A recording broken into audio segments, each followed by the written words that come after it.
Doctor Atul Sable ABS news मध्ये आपलं स्वागत आहे। आपण आता आलो आहोत या ठिकाणी एका शेतकऱ्याचं शेत पूर्णपणे पाण्यामध्ये गेलं आहे। आपण पाहू शकतोय अतिशय प्रचंड प्रमाणात पाऊस झाल्यामुळे या परिसरामध्ये सगळं जलमय झालं आहे।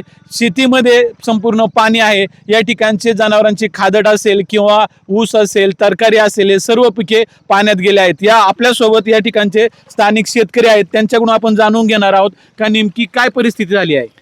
आमचा रात्रभर पाऊस जवळ 24 तास पाऊस चालू आहे आणि त्या पावसाच्या याच्यामध्ये एक 40 ते 35 दिवसाची आमची फ्लावर असून ती पूर्णपणे गोड नदीच्या पात्रात पाणी शिरलेलं आहे।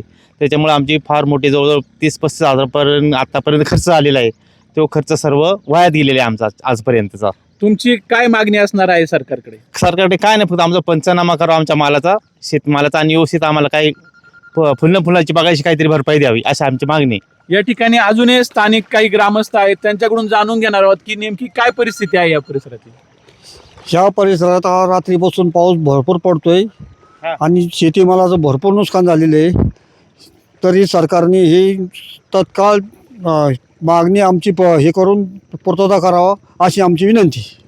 या ठिकाणी निरगुड झाल्यामुळं पुलावर ज्यादा पाणी आलेलं आहे, नदीला बी भरपूर पाण्यानं त्याचा फुगारा इकडं आलेला आहे।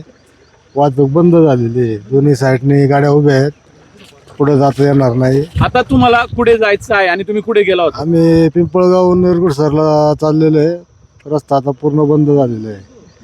एकंदरीतच आपण पाहू शकतोय की मुसळधार पावसामुळे ठिकठिकाणी रस्त्यांचं बंद झाले असून पुलांवरती पाणी आलं आहे। शेतीमध्ये देखील मोठ्या प्रमाणात पाणी साचल्यामुळे शेतकऱ्यांचे देखील मोठे नुकसान झाले आहे। Doctor Atul Sable, ABS news, Ambegaon.